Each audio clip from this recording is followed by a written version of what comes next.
Hey, j'espère que tu vas bien, que tu as passé une bonne rentrée. On se retrouve du coup pour un deuxième épisode d'une journée avec Rhodes.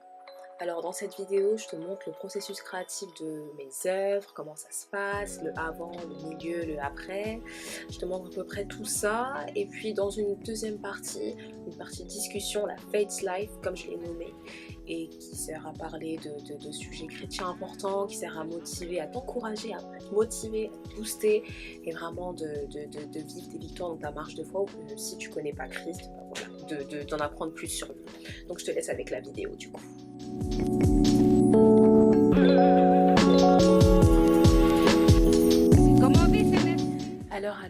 Alors, pour la partie du coup, processus créatif de l'œuvre, l'étape 1, c'est la prière.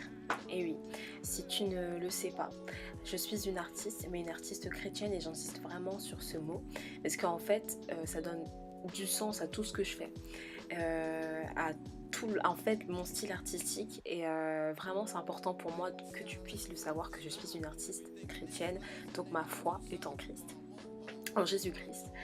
Et du coup, pendant ce temps, c'est un temps de prière, un temps de méditation. Donc Dieu me met à cœur des thèmes à explorer, ayant comme base du coup la parole, la Bible, et donc les principes de la Bible. Donc la base, c'est la Bible. Et du coup, par le biais de mes méditations, j'accompagne mes œuvres aussi de textes inspirés. Donc au-delà du visuel, de vous montrer les œuvres qui ont été aussi préparées spirituellement aussi, il y a des textes qui sont accompagnés et qui sont aussi à partir des éléments, vraiment des révélations que Dieu me met à cœur d'apporter. Je ne cite pas tout le temps. Pas forcément tout le temps des versets, mais je me répète encore un peu, mais la construction, le contenu, c'est vraiment que ça partir des temps de méditation, mais aussi de discussions que je peux avoir avec lui. Parce que oui, je prie, mais je peux discuter aussi avec le Seigneur, donc j'ai cette possibilité de l'entendre vraiment audiblement. Donc c'est vraiment une grâce de sa part. Voilà, c'est mon petit coin bazar. Mes pots un peu sales, ouais non vraiment sales, mes pinceaux, mes peintures à la craie, gobelet, encre de Chine, mes dessins, ouais, mes encres, ouais, encre pour calligraphie, un peu tout et n'importe quoi, mes dessins, quelques magazines qui sont par là, vos petits mots que vous m'adressez, je les garde précieusement, des mannequins. Là, c'est mes petites œuvres, enfin les petits dessins que j'ai déjà publiés sur Instagram. Donc ils sont déjà dispo, vous pouvez les voir. Il y a aussi mes tableaux, les petits tableaux, faits à base d'encre de Chine, de peinture à la craie. Ça c'est un petit tableau fait à base de résine. Et c'est de l'encre spéciale pour résine qui est utilisée, couleur or et noir.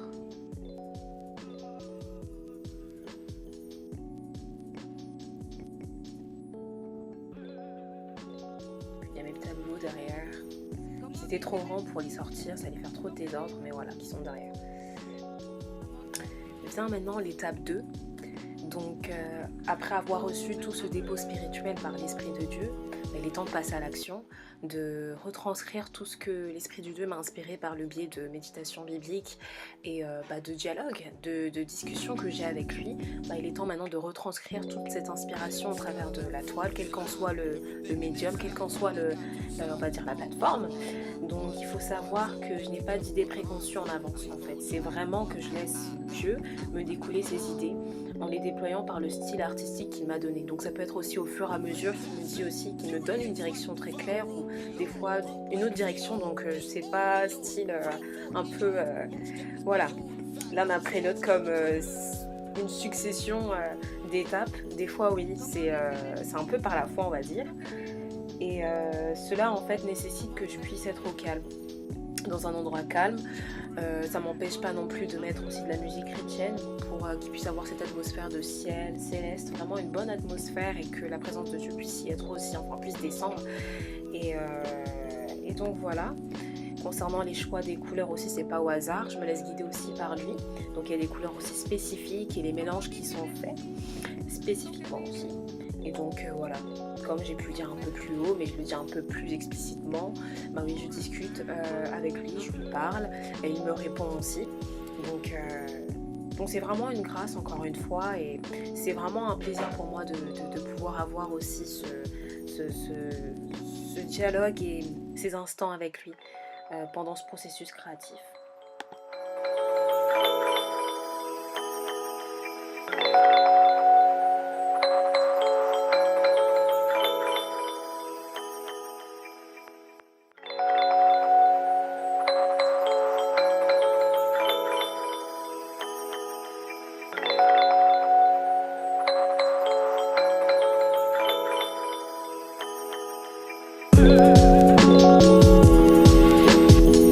Como dicen es lo que vive, amor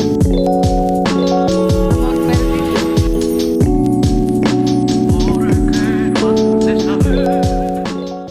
Vient maintenant du coup l'étape du texte. Donc ça c'est une étape, enfin c'est toujours l'étape 2 parce que j'estime que après le dessin il y a le texte et c'est vraiment une partie vraiment importante. Donc franchement je suis pas seule lorsque je l'écris. L'Esprit de Dieu est vraiment conducteur de la construction, des mots utilisés, les mots spécifiques utilisés, du nombre de lignes, vraiment la construction générale mais même précise. C'est vraiment que c'est un temps où le Seigneur m'explique aussi sa parole, me permet de la comprendre. Il me fait comprendre ce qu'il me révèle par sa grâce. Et ça va au-delà d'un système robotique, c'est un cœur à cœur. Vraiment un cœur à cœur au-delà de juste d'une méditation intellectuelle. C'est vraiment un cœur à cœur que j'ai avec lui et ce sont vraiment des temps géniaux. Et tel avec un ami. Donc c'est vraiment super et voilà, le fait de le connaître un peu plus et d'en savoir plus sur lui et du coup aussi sur moi parce que lorsque j'apprends de lui, ça me permet aussi de me connaître. Donc c'est vraiment des temps super. Como dicen es lo que vive, amor perdido.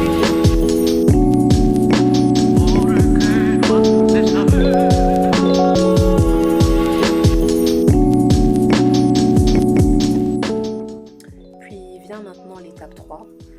Donc lorsque j'ai tout fini, le texte, le dessin, je prends en photo du coup l'œuvre faite et ouais, je le prends en photo, je fais quelques petites retouches, je les signe, puis après je me les envoie sur mon téléphone, c'est plus simple pour les publier sur les réseaux sociaux, donc une petite astuce. Et habituellement, donc à savoir, je fais pas, tout ce processus n'a pas lieu le même jour, je le fais 2-3 jours en avance, parfois la veille. Et lorsque je finis, ça c'est hyper maintenant, hyper important pardon, je fais une prière avant. Je prie pour l'impact de l'œuvre dans les cœurs, dans l'esprit des personnes qui vont le voir, qui vont lire le texte, que ça puisse vous parler en fait personnellement à vous. Et que ça puisse répondre aussi à des besoins spécifiques. Ça c'est surtout le texte qui est accompagné selon la vie de chacun et le contexte dans lequel vous êtes, donc vous. Voilà. Como dicen es lo que vive,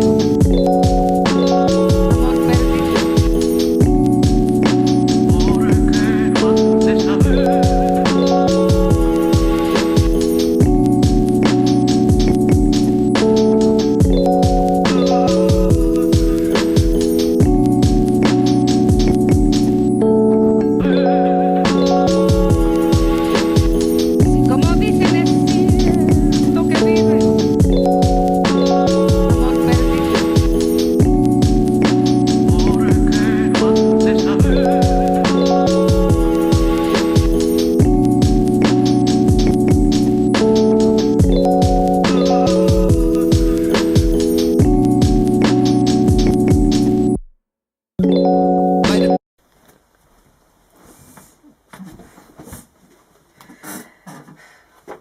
Du coup, on se retrouve pour une deuxième partie.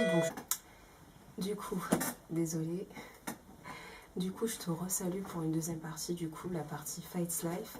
Et c'est la Faith's Life numéro 1. Donc, qu'est-ce que la Faith's Life?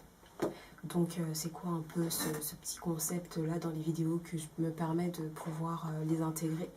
c'est juste une partie, on va dire, discussion. On va dire discussion ouverte. Pourquoi discussion? Parce que c'est moi qui parle au travers de la vidéo, c'est pas en direct, mais il y a des... Si vous voulez témoigner, dire ce que vous ressentez ou dire des choses en particulier, c'est possible en commentaire, mais c'est mieux que je vous explique du coup. Donc la Faith Lab, c'est vraiment des discussions, on va dire, ouvertes sur des sujets qui concernent sur vraiment la chrétienté, vraiment des sujets chrétiens, si je pourrais dire, et vraiment comme une discussion vraiment que l'on a, et vraiment ce que le Seigneur me met à cœur de pouvoir vous dire, de pouvoir véhiculer, de pouvoir vous apporter en quelque sorte. Et alors maintenant du coup j'aime bien faire ça. Pour cette première partie, j'ai intitulé Chrétienté est égale à moule. Alors là j'ai mon cahier, ce sera vraiment une discussion parce que c'est vraiment d'une manière spontanée on va dire. Donc je suis pas là à construction mais je vous parle. Mais là je regarde mon cahier pour vous dire les grandes lignes directrices pour pas qu'on puisse se perdre. Donc ce que j'ai marqué, il y a 3 points sur lesquels je voudrais évoquer avec vous. Donc la relation personnelle et si je pourrais dire intime avec Christ. Donc je pourrais vous témoigner aussi un peu de mon vécu et de mes expériences, de ma croissance en Christ, de l'approche vis-à-vis de Dieu et là en particulier les motivations. Et dans le 3e point, là je vais bien le lire parce que c'est assez long, la réalité sur la perception de Dieu et d'une intimité avec lui, vis, la vérité sur notre intimité avec Dieu par l'expérience que l'on a avec lui. Et la première c'est selon le monde. Et l'autre c'est vraiment, bon je pourrais dire j'ai pas mis selon Dieu, mais vraiment c'est, on va dire voilà, on va dire l'opposé, si je pourrais le dire ainsi. Donc voilà, pourquoi chrétienté est égale à moule. La première chose que je vais énoncer, c'est le premier point que j'ai pu dire, la relation personnelle et intime avec Christ. Là, je dis bien intime, parce qu'il peut y avoir une grande différence en fait sur qu'est-ce qu'être vraiment en relation avec lui et vraiment la relation selon nous et la relation selon Dieu. En fait, je me rends compte que peut-être qu'il y a beaucoup de personnes qui vont comprendre en fait ce que je dis, mais en fait, il y a de tout. Et donc, je me permets de le dire suite aussi à mes expériences. Et du coup, la relation intime avec Christ. Moi, par exemple, au début, j'avais pas conscience que Dieu recherchait notre cœur. C'est-à-dire que moi, quand j'ai commencé ma vie de foi, bon, j'exposais pas vraiment, on va dire, mon cœur. Je pensais pas que c'était un aspect que Dieu s'intéressait, c'était plutôt, on va dire, extérieur. Donc, oui, tu peux bien mettre peut-être la parole en pratique, tu peux, on va dire, marcher, on va dire, dans ses voies, enfin, d'appliquer, en fait, d'une manière, si je pourrais dire, religieusement ou, voilà, d'une manière assez mécanique ou robotique. Et donc, j'avais pas complètement ouvert mon cœur à Dieu. C'était vraiment que je pense que c'est moi qui essayais de mener et de me dire en moi-même, en fonction de moi-même, quelle serait en fait une relation avec lui, sans forcément le laisser pleinement agir et me montrer en fait qu'est-ce que avoir une relation intime progressive, parce que c'est progressif, ça vient pas d'un coup, c'est petit à petit par l'expérience que l'on a avec lui, une relation vraiment avec lui. Donc je dis pas que je vais pas vous dire ouais faut que tu puisses faire telle ou telle décision, je vous explique et ça peut vous inspirer par rapport à vous. Donc là je vous explique, je témoigne. Et donc du coup j'étais, oui je pensais pas que c'était une voilà un cœur à cœur vraiment. Et donc du coup j'essayais d'une manière extérieure et d'une manière extérieure, pas vraiment en étant clair, suffisamment clair, en ayant vraiment ouvert mon cœur à lui, ce qui faisait que c'était vraiment, voilà, on va dire une religion, une relation vraiment de distance. Donc il n'y avait pas vraiment de rapprochement et mon cœur à ce moment-là, voilà, c'était pas non plus tout rose. Donc au fur et à mesure, là où le Seigneur a commencé vraiment à me briser, c'est là où j'ai compris, il m'a fait comprendre que en fait lui, au-delà de tout ce que je pouvais faire, de tout ce que je pouvais oui, actionner pour lui, parce que à ce moment-là je tenais un blog, bon, c'était avant vraiment ma conversion, et puis j'écrivais aussi des articles en rapport avec Christ ou des choses comme ça, mais il manquait en fait l'essentiel. Et peut-être que c'est quelque chose d'important et je peux vous le dire comme ça, mais en fait c'est hyper important et surtout pour Dieu, Dieu regarde au cœur. Et à ce moment-là, mon cœur c'était pas non plus tout rose. Donc c'était ça en fait qu'il voyait. Et c'était mon intérieur d'abord qui avait besoin d'être restauré avant même de penser faire ci, faire ça. Il y avait un schéma qui devait être suivi et c'était mon cœur. Et mon cœur, lorsque le Seigneur m'a montré que c'est là que je vise et que j'ai réalisé, parce que le Seigneur me l'a fait réaliser par le biais de messages que j'ai pu écouter, de pasteurs ou par la lecture aussi de sa parole, que ah non, en fait il y avait un problème et c'était mon cœur. Et mon cœur avait ce besoin d'être restauré. Et c'est à partir de là que tout a changé. Le Seigneur m'a montré vraiment voilà, tout cet aspect, toutes ces choses noires qu'il y avait. Et c'était ça en fait qui l'intéressait, vraiment mon cœur qui puisse être restauré et vraiment de retrouver, on va dire, le bon fonctionnement avant qu'il puisse avoir eu vraiment tous ces dégâts. Donc c'est là que les choses ont vraiment changé. Donc vraiment pour en venir à bout, parce que sinon ça va être hyper long, il y a une relation vraiment que on estime peut-être être la bonne, qui est peut-être compris Dieu, mais sans forcément voilà, se sentir proche de lui. Ou vraiment je pense qu'il y aurait diverses réponses par rapport à ça, mais juste pour faire court, par l'expérience que j'ai pu avoir, après c'est mon expérience, on est tous venus de quelque part, on a tous fait des erreurs, mais parce que le Seigneur m'a fait comprendre, c'est vraiment un cœur à cœur qu'il attend, vraiment un rapprochement avec nous. Et vraiment qu'on puisse expérimenter son amour et qu'on puisse savoir en fait qu'il nous aime. Et moi aujourd'hui la question que je vais te poser c'est quelle relation entretiens-tu avec Dieu et tu le confines-tu tout simplement à te dire qu'il doit agir de cette manière-là ou comment te sens-tu dans ta relation? C'est vraiment c'est vraiment fait dans la paix ou dans l'amour, c'est vraiment un rapport que je peux dire qu'on a ensemble, mais juste pour te demander où tu en es, comment vois-tu ta relation avec lui et même ce qu'il représente pour toi, parce que des fois c'est par nous-mêmes la perception qu'on peut avoir de lui. Et moi, suite à beaucoup de choses que j'ai pu vivre, je répercutais justement sur ma manière de voir Dieu et qui n'était pas forcément la bonne. Donc pour toi, qu'est-ce que être en relation avec lui et comment progresses-tu dans ta marche de foi? Qu'est-ce qui t'emmène à te dire que Dieu est pour moi ci, Dieu est pour moi ça? De quelle source et de quoi te nourris-tu pour vraiment, on va dire, te rapprocher de lui, ou qui te montre vraiment qui est Dieu, vraiment qu'il agit dans ta vie? C'est vraiment des questions que je te pose et non pas des tu fais ci, tu fais ça, mais c'est vraiment des questions que je te pose pour vraiment en venir à toi maintenant, par rapport à toi-même, à regarder par rapport à toi-même, même peut-être même faire un bilan par rapport à ce que tu vois ou ta propre marche de foi, parce qu'on a tous un contexte différent. Ma relation avec Dieu est personnelle et intime, et c'est dit, c'est intime, c'est dans le mot même. Donc oui, on a tous le même Dieu, il nous aime tous, mais on a aussi cette intimité avec lui, que tu entretiens qu'avec lui. Pas forcément que c'est la même chose, mais tu peux expérimenter des choses dans ta vie qui peuvent être uniques. Il faut comprendre que tu es un être unique, tel qu'on dit sur Feitar, tu es un être unique et singulière. Et voilà, Dieu n'a pas besoin de prendre la personnalité de l'autre pour te faire devenir comme si. Il faut comprendre que tu es singulière. Donc tu as ta propre relation avec lui. En ne méprisant pas la communion fraternelle, mais tu as aussi ta propre relation avec lui. Et moi, c'est la question que je veux te poser justement. Ta relation avec lui, comment la vois-tu? Et te sens-tu proche de lui? Qu'est-ce que tu vois de lui? Qu'est-ce que tu as reçu de lui pour te dire qu'il est comme ci, qu'il est comme ça, de sa nature? Et de quoi te nourris-tu? Donc voilà, vraiment la relation personnelle avec Christ. Et je reviens sur cet aspect-là, la singularité. Vraiment cette rencontre personnelle. Non pas ça va, je pense que ça va vraiment au-delà de... Voilà. Ok, parce que les parents sont chrétiens et moi aussi je le suis. Vraiment cette rencontre personnelle que toi-même t'as fait cette rencontre avec lui. Après moi, franchement, mon parcours il n'a pas été linéaire. Vraiment ça s'est fait, on va dire...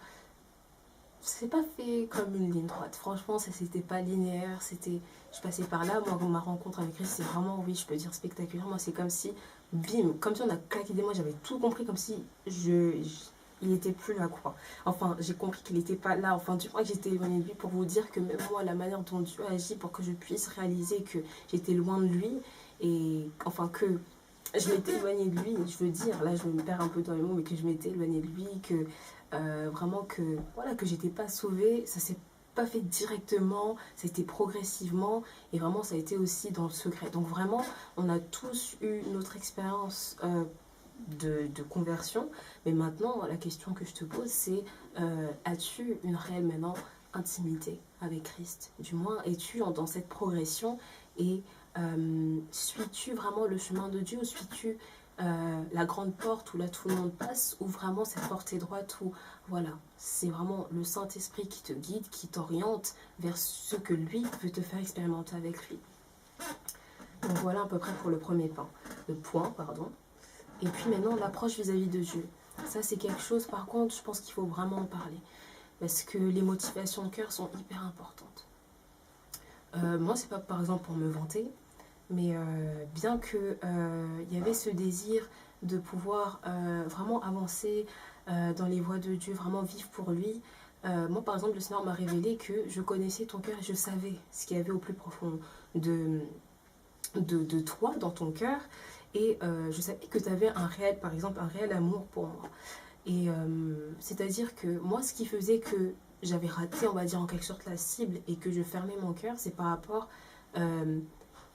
à une situation qui me disait que peut-être que Dieu ne va pas aussi se préoccuper de mon cœur, donc je ne vois pas pourquoi je vais l'ouvrir. Pour moi, c'était une évidence. Donc c'était vraiment comme je l'ai dit dans le premier point, des fois c'est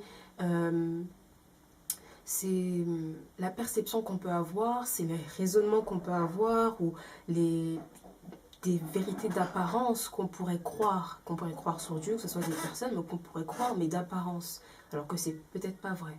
Donc moi c'était vraiment, le Seigneur m'a révélé vraiment que je voulais marcher dans ses voies et que je le faisais pas d'une manière normale. C'est vraiment que je le cherchais lui, mais voilà. Là il m'a vraiment montré quand il m'a brisé, quand il a agi dans mon cœur que en fait c'est là où je le ciblais mais je l'avais pas compris. Parce que moi dans ma tête et suite aux mensonges par après que le Seigneur a dû vraiment retirer, vraiment faire, parce que le Seigneur a fait vraiment un travail très profond en moi, donc il a dû vraiment restaurer mon cœur, restaurer mon âme, vraiment faire un travail vraiment puissant, parce que ça c'est surnaturel et miraculeux ce qu'il a fait dans ma vie, la manière dont il a renouvelé, parce qu'on passe par un renouvellement du coup, donc ta manière de réfléchir un peu, maintenant ça va dans la perspective de Dieu, selon sa parole, selon son esprit, donc voilà, ça a été vraiment, moi ça n'a pas été linéaire. Alors pour revenir à ce que je disais, pour éviter de me perdre, ce que je disais c'est justement les motivations. Quelles sont tes motivations en fait lorsque tu t'approches de lui? Tu t'approches peut-être parce que oui, on a un Dieu qui guérit, on a un Dieu qui sauve, on a un Dieu qui est là proche de nous. Mais les motivations sont hyper importantes. En fait, le cœur est vraiment hyper important pour Dieu. Vraiment, tes motivations, les racines, même avant de voir l'action, mais vraiment les racines de tes pensées, de tes motivations. Qu'est-ce qui te motive à te rapprocher de lui? Est-ce que tu t'approches de lui parce que tu l'aimes? Parce que tu le cherches lui? Des fois, il y a des choses très spécifiques qu'on cherche. Et du coup, des fois, même dès le début, on rate la cible. C'est comme le premier commandement qui dit qu'on doit aimer notre Dieu de tout notre cœur, de toutes nos pensées, de toutes nos forces. Et sans même s'en rendre compte on vire carrément le premier commandement. Et souvent, nos motivations sont orientées vers autre chose. On vient vers Dieu pour quelque chose de spécifique, mais qui va, en fait, c'est en décalage par rapport à ce que Dieu veut d'abord pour toi. Et du coup, je pense qu'il y a peut-être certaines personnes qui se retrouvent dans des blocages, dans toutes sortes de choses qui ne comprennent pas des fois que j'ai l'impression que ça avance pas. Peut-être qu'ils se disent ça avance pas dans ma marche de foi, ça avance pas avec Dieu. J'ai l'impression de ne pas l'entendre, j'ai pas l'impression, voilà, il y a plein de choses. Je dis pas que forcément c'est vous qui avez fait quelque chose de mal ou j'accuse. Mais des fois, on remet la pierre, on jette la pierre sur Dieu alors que des fois c'est nous-mêmes. Des fois, je pense qu'il faut vraiment se voir vraiment la profondeur vraiment de notre cœur et être sincère avec nous. Pourquoi t'approches-tu de lui? Quelle approche tu as vis-à-vis de lui? Qu'est-ce que tu cherches de lui? Est-ce que la notion même d'approche que tu as vis-à-vis de Dieu est bonne? C'est ça. Et moi, le Seigneur a commencé à vraiment décortiquer. Vraiment, il y avait des choses qui n'allaient pas. Et vraiment, le Seigneur décortique. Le Seigneur fait un travail en profondeur. Ça va au-delà d'un travail superficiel. Et moi, c'est juste vraiment maintenant un conseil. Je dis pas un conseil. Euh, des fois, demander au Seigneur vraiment, Seigneur, montre-moi la vérité. Montre-moi la véracité de mon cœur, la nature en fait de mon cœur, la nature de mes motivations. Parce que des fois, notre réalité, notre vérité en tant qu'humain n'est pas celle de Dieu. Parce que Dieu, ses yeux, c'est vraiment, ça va en profondeur. C'est vraiment lorsque le Seigneur agit en quelqu'un, ça tranche, ça transperce. C'est vraiment que tu peux te dire, quand le Seigneur te montre, il te montre. Tu vois clairement que, ah non, ça c'est comme ci, ça c'est comme ça. C'est vraiment que tu te dis que même de toi-même, tu pourrais même en dire que de toi-même, tu n'aurais même pas pu le voir. Des fois, les choses ne sont pas extérieures et les problèmes ne sont pas extérieurs. Des fois, ça peut être aussi en nous-mêmes et notre cœur et les motivations de notre cœur. Dès notre approche, en fait, par rapport à Dieu, par rapport à notre relation avec Christ. Donc, quelles sont tes motivations lorsque tu t'approches? Parce que tu l'aimes pour lui. Qu'est-ce que tu cherches? Tu cherches peut-être Dieu par rapport à une situation, voilà, à une situation que tu as, mais juste pour ça, pas pour lui. Quelle place il a dans ton cœur? C'est ça, en fait. Et des fois, il y a un dysfonctionnement et une irrégularité dans nos marches de foi, dans nos vies de foi, parce que Dieu n'est pas à la bonne place. Et du coup, on tombe directement dans quoi? Et des fois, c'est hyper facile dans l'idolâtrie. On met place des choses au-dessus de lui, et lui a une place qui ne devrait pas être. Et moi, au fur et à mesure de ma marche, j'ai vraiment compris que Dieu doit détenir en fait la première place. La première place, mais à un tel point que ça ne doit même pas rivaliser avec autre chose. Lorsque tu commences vraiment à réaliser cela, ça va maintenir ton équilibre, vraiment ton équilibre. Des fois, le déséquilibre vient partir de là et on ne comprend pas. C'est parce que, voilà, il y a maintenant, tu commences un peu à, voilà, un peu comme le vent et à peut-être te disperser, tu commences vraiment à rater vraiment la cible et vraiment Dieu commence maintenant, tu commences à l'oublier un peu. En fait, il faut vraiment comprendre que quand le Seigneur nous dit qu'il soit le premier dans notre cœur, vraiment qu'on puisse l'aimer de toute notre force et qu'il puisse maintenir cette première place, je ne pense pas qu'il le dit pour rien. C'est vraiment que ça a un effet aussi sur toi. Je pense vraiment que l'être humain sans Dieu ne pourra pas être bien, il lui manquera toujours cet essentiel et cette chose. Et quand Dieu ne demeure plus en premier dans notre cœur et vraiment qu'on régresse, vraiment on s'écarte, on s'éloigne, c'est là où vient justement le dysfonctionnement, c'est là où vient aussi le malheur aussi. C'est vraiment que Dieu maintient vraiment notre équilibre. Et ça c'est hyper important, ça va au-delà juste oh, j'aime Dieu. Non, c'est vraiment profond en fait. On a vraiment besoin de lui, vraiment besoin qu'il puisse demeurer à cette place, et vraiment besoin de maintenir, être constant dans notre marche avec lui. Et oui, moi avant par exemple de dire que je suis avec Dieu, et avant qu'il puisse me bénir, parce que Dieu aime bénir, mais en fait mon approche par exemple vis-à-vis de lui, c'est parce que je l'aime énormément. C'est mon Dieu, c'est mon créateur, et moi je suis tellement ravie d'être en relation avec lui, c'est super. Et le Seigneur m'apprend beaucoup de choses, il y a beaucoup de trésors en Dieu, et ça va au-delà juste ah j'ai reçu ça, non, de passer du temps avec lui, d'avoir des temps d'intimité, des temps de prière, des temps de jeûne aussi. Des fois c'est oui le regard encore que l'on a de lui, que l'on a de la parole, de la religion entre guillemets chrétienne, mais voilà, donc c'est vraiment quelle est l'approche que tu as vis-à-vis de lui? Il y a beaucoup de choses à découvrir avec Dieu, lui qui a créé cette terre, lui qui a créé ce monde. Alors, moi, le conseil encore que je pourrais te dire, parce que je dis vous, tu, mais te dire, c'est vraiment laisse Dieu vraiment te montrer qui il est. Laisse-le vraiment te dire qui il est. Vraiment se révéler à toi. Parce que des fois, on veut toujours attribuer quelque chose à Dieu, dire qu'il est comme ça, mais est-il véritablement comme ça? Moi aussi, j'ai cette assurance pour dire que Dieu est ainsi. Peut-être toi qui lis mes posts sur Instagram ou... oui, sur Instagram, je vois juste Instagram parce que c'est Laura qui s'occupe sur Facebook. Si j'ai cette assurance-là, c'est parce que ça va au-delà d'une hypothèse ou d'un argument qui pourrait être subjectif. C'est vraiment parce que moi, je me base sur sa parole, sur lui, sur ce que lui me révèle, sur ce que lui me montre de lui. C'est là d'où vient, je pense, fortement cette assurance et cette confiance que Dieu est. Ça va au-delà de ce que moi, c'est ça, je pense qu'il faut vérifier la source. Donc, quelles sont tes motivations pour te rapprocher de Dieu? Et la troisième, c'est la réalité sur la perception de Dieu et d'une intimité avec lui. La vérité sur notre intimité avec Dieu par l'expérience que l'on a avec lui. Donc, le premier, j'ai encore raté, mais c'est selon le monde. Et la deuxième, c'est, j'ai pas dit selon Dieu, mais on va dire dans notre réalité avec Dieu, par rapport à notre relation avec lui. Moi, il y a quelque chose que j'ai pu remarquer. J'ai pu remarquer lorsque j'ai des discussions avec des personnes qui ne sont pas forcément chrétiens. Je crois fortement que si il y a des gens peut-être qui ont du mal avec l'aspect de chrétienté, d'être chrétien tout simplement, c'est parce que l'identité de Dieu est erronée. Et en tant qu'enfant de Dieu, on doit vraiment manifester Christ, manifester ce qu'il est réellement. Et on est tous appelés à être ambassadeurs, ambassadrices vraiment de Dieu, de Christ, de parler de lui autour de nous. Mais je pense qu'il faut savoir aussi bien parler de lui.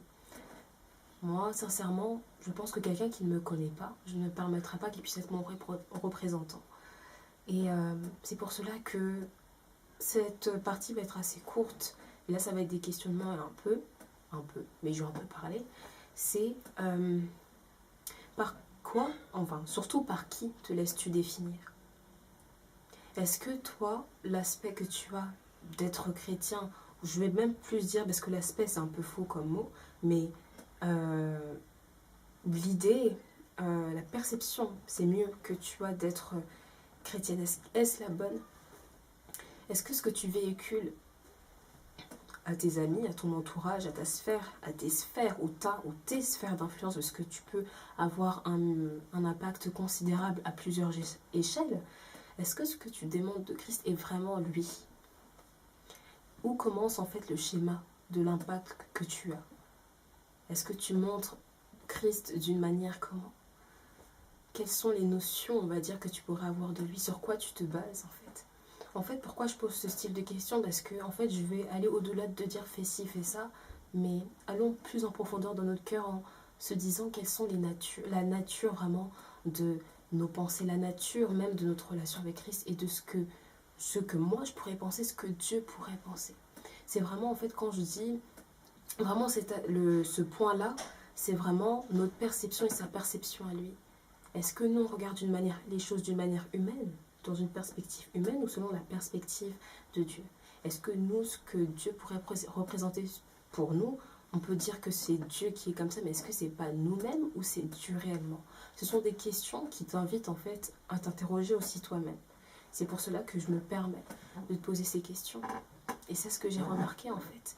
Beaucoup s'éloignent en fait de chrétiens, tout ça, et qui ont cette notion de moule, parce que c'est l'identité de Dieu qui est erronée. C'est l'identité de Dieu qui n'est pas vraiment, véritablement ce qui doit être. Et nous sommes justement ces vases, nous sommes justement ces enfants qui devons en fait porter son image ici sur terre, de vraiment manifester ce qu'il est quotidiennement pour que les gens puissent voir que Christ est, et d'une manière en fait, parce qu'au travers de nous, il peut se montrer d'une manière tangible. Et vraiment, c'est à partir de ça. Et pour vraiment en venir à montrer Christ vraiment tel qu'il est, en fait l'impact commence à partir de nous.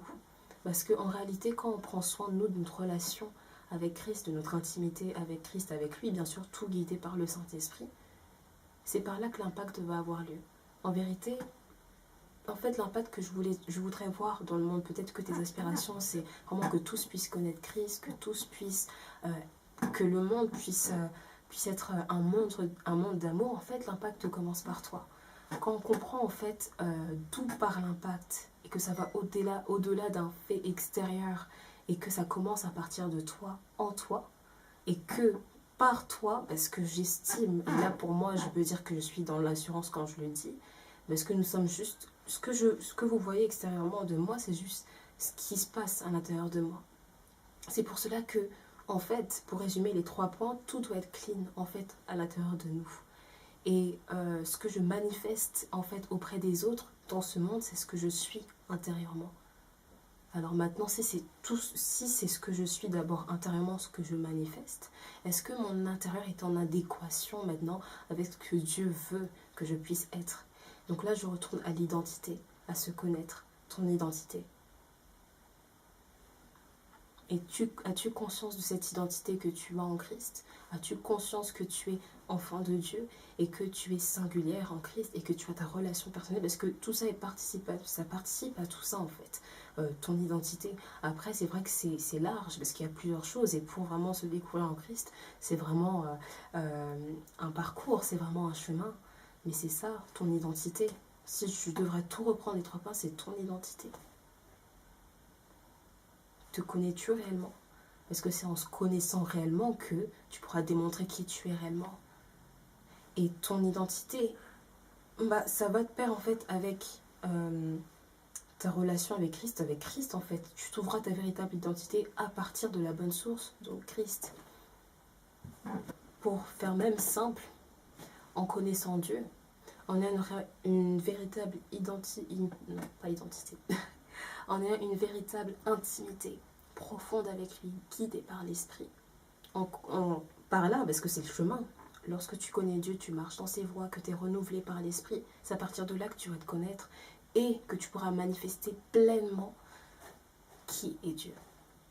Donc, avec Dieu, c'est à partir de là que tu vas véritablement te connaître. Et malheureusement, j'ai vraiment à cœur de le dire, il y a divers schémas aujourd'hui. C'est pour ça qu'il y a des problèmes aussi dans le corps de Christ. Où commence véritablement notre impact? Où commence véritablement notre plateforme d'impact? Elle est en nous d'abord, notre identité en Christ. Lorsqu'on sait qui on est, lorsqu'on sait vraiment à qui on appartient, de quelle source on est, tout va s'aligner droitement. Et ça va de pair dans toute ta relation avec Dieu. Quand Dieu est à la bonne place, ça participe à tout. Dans tout ce que j'ai dit, c'est ça en fait. Et ça regroupe toute l'identité. Et ta relation avec Christ et le chemin que tu parcours avec lui forment ton témoignage. Donc pour toi qui des fois tu te sens lassé des fois de passer du temps avec Dieu, mais c'est pas une perte de temps. Parce qu'il y a d'autres personnes qui se trouvent en toi. Le Seigneur a préparé des personnes auxquelles tu seras avec eux justement pour les aider, être un canal de bénédiction. Donc oui, c'est vrai que tu es en intimiste, on va dire, avec Dieu, mais tu sais pas ce qu'il a réservé pour toi après, l'impact que tu auras. Donc en vérité, lorsque tu investis en toi, avec le Saint-Esprit, tu investis aussi pour les autres. Parce que c'est toi qui viendras en aide et qui sera un canal de bénédiction. Alors maintenant, un conseil, un encouragement, ne méprise pas. Ne méprise pas les temps d'intimité que tu as avec Dieu. Ne méprise pas ta spiritualité avec Christ, parce que c'est là ton point de départ. Tu es un être spirituel avant tout. Donc tout commence par là, même avant de voir le physique, le naturel, parce que le juste marche par la foi. Alors suis maintenant la ligne directrice, suis la ligne que Dieu veut pour toi. Et n'oublie pas que c'est ton cœur qui est le plus important pour Dieu. Je peux montrer tout cet aspect, tu me vois avec une belle coupe et un rouge à lèvres, mais tu ne connais pas la nature de mon cœur, il n'y a que Dieu qui voit à l'intérieur. Alors, passe plus de temps à savoir, attends, est-ce que mon intérieur, mon cœur est en bonne santé? Est-ce que je suis un canal de destruction, de bénédiction pour les autres? Suis-je en bonne santé? Est-ce que je véhicule des bonnes choses? Est-ce que je n'induis pas les gens en erreur? Est-ce que ce que je montre de mon Dieu est ce que Dieu est réellement? Et pour le savoir, ça part de tes temps d'intimité et du cœur à cœur que tu auras avec lui. Alors justement maintenant pour répondre, enfin pas répondre, mais cette notion en fait de chrétienté est égale à moule. Est égale à moule. Et bon, je pense fortement que je ne vais pas dire que j'ai répondu à ce sujet, j'ai répondu à la question, mais en fait je vais revenir sur l'aspect de singularité, le fait d'être vraiment dans la ligne de Dieu. Bien que nous sommes tous peut-être chrétiens, tu peux être chrétienne, toi qui peux m'écouter, me voir, mais on a tous, comme je l'ai dit, une intimité propre avec Christ. Et là où je vais souligner, c'est qu'on a, on va dire, notre propre ligne directrice avec lui. On a notre propre ligne directrice avec lui. C'est-à-dire que quoi? C'est que la réalité que je peux vivre de mon côté, de ton côté, n'est pas forcément la même. La même, je disais. Donc l'aspect sur lequel je vais me fixer justement sur le titre que j'ai donné, c'est tu as ta ligne directrice avec Dieu. C'est pas que tu es autre, tu mets pas la parole de Dieu en pratique, c'est pas du tout ça. En fait, par exemple, la réalité que moi je vis, c'est pas la même chose pour toi. On n'est pas peut-être dans le même contexte. Tu peux être dans un contexte qui puisse être assez difficile. On lit la parole de Dieu, mais le Saint-Esprit nous permet de savoir comment l'appliquer. Vraiment, il nous aide, parce que sans lui, je pourrais pas, et je pense fortement, personne ne pourrait. C'est vraiment par son aide, c'est vraiment par lui. Alors, chrétienté est égal à moule. Moi, ce que je veux que tu puisses prendre conscience, par contre, c'est que tu es unique et tu es singulière. Tu as ta voix avec Dieu. La différence, la singularité n'a pas lieu de diviser. C'est pas quelque chose de mal. Elle a lieu d'unir, justement, parce qu'on est tous complémentaires entre nous. Va au-delà juste d'une religiosité, au-delà de juste une ok c'est Dieu et puis d'une relation à distance. C'est pas ce que tu veux, parce que lorsqu'il est mort pour toi, c'est pour être réconcilié avec toi, mais avoir une véritable relation avec toi, pour revenir à ce système qu'il avait établi de base, avant qu'il puisse avoir justement la chute. Alors profite du temps qu'il te permet de vivre pour le connaître, pour savoir qui il est réellement. Alors, va au-delà de cet aspect que Dieu est comme ça, mais d'une manière un peu, on va dire, universelle, ou de ce que le monde pourrait dire. Mais permet à l'esprit de te montrer sa vérité, sur qui il est réellement. Alors pour répondre aussi à ça, chrétienté est égal à mot, la chrétienté c'est pas un mot, c'est pas comme si c'était un fait bizarre, parce qu'il y a beaucoup de préjugés là-dessus. Et justement, pourquoi maintenant, là je peux parler maintenant plus aux chrétiens, nous sommes là justement pour montrer justement au monde qui est réellement Dieu, qui il est réellement, sa véritable identité telle que Dieu se révèle lui à nous. Alors va au-delà de l'aspect religiosité, bon bah Dieu c'est comme si, l'aspect d'éloignement, permets-lui et laisse-le pleinement se révéler à toi. Permets-lui que tu puisses maintenant avoir cette conviction-là de qui il est et d'avoir une relation véritable avec lui. Je te laisse sur ces mots et j'espère que cette vidéo t'a plu. N'hésite pas à me dire en commentaire vraiment ce que tu as ressenti, peut-être des encouragements, plein de choses. N'hésite pas à te manifester. N'oublie pas aussi qu'on est sur les réseaux sociaux, Instagram, Facebook, donc n'hésite pas à t'abonner. C'est un plaisir de pouvoir tout simplement avoir plus de monde et de pouvoir discuter avec vous. Deux choses importantes que j'aimerais aussi te dire, c'est que les commandes ont été ouvertes sur Faytard, donc tu peux passer une commande pour avoir un tableau ou un tableau on va dire style affiche chez nous. Donc si tu es vraiment intéressé, n'hésite pas, ça va vraiment nous faire plaisir que tu puisses passer commande et avoir quelque chose en guise de décoration, un tableau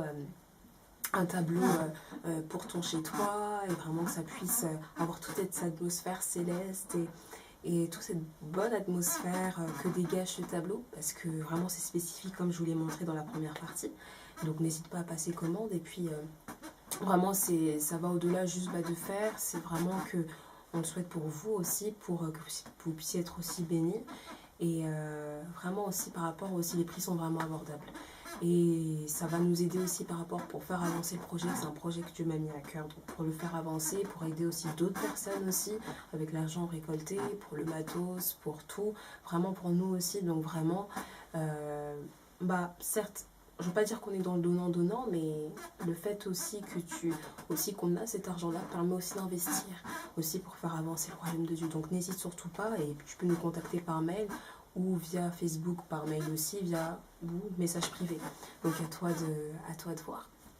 Et donc la deuxième chose, c'est qu'un court-métrage est sorti. N'hésite pas à aller le voir, n'hésite pas à le partager, n'hésite pas à me dire ce que tu as ressenti, toujours soit par mail ou soit par message privé ou soit en commentaire. Et oui, je t'encourage à le voir, je t'encourage justement à me dire ce que tu en penses, ce que tu as ressenti, et ce que tu as pu aussi expérimenter au travers de cette... de ce que tu as regardé, donc de ce court-métrage. Et oui, ça me ferait très plaisir. Donc du coup, je te souhaite un bon courage, une bonne continuation dans ta marche de foi, et de ne pas hésiter aussi à aller voir nos posts, toi qui n'es peut-être pas chrétienne, à en savoir plus sur Christ. Et vraiment, voilà, Vraiment, la marche de foi, c'est vraiment quelque chose de super. Vraiment quelque chose de super. J'ai pas dit que c'est tout rose tout le temps. Mais juste pour en finir et pour faire court, tu sais que tu as toujours un appui. Et c'est impossible de vivre en fait sans appui, ou en étant déstabilisé, ou en marchant comme sur des œufs.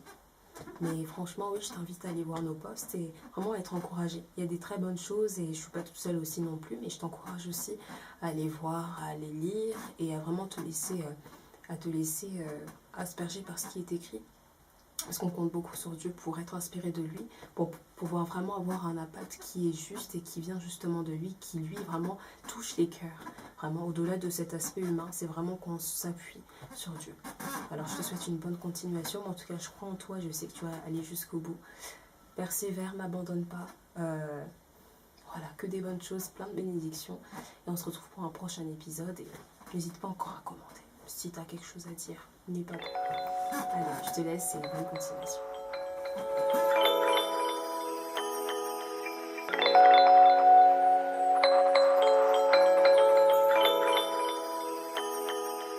Thank you.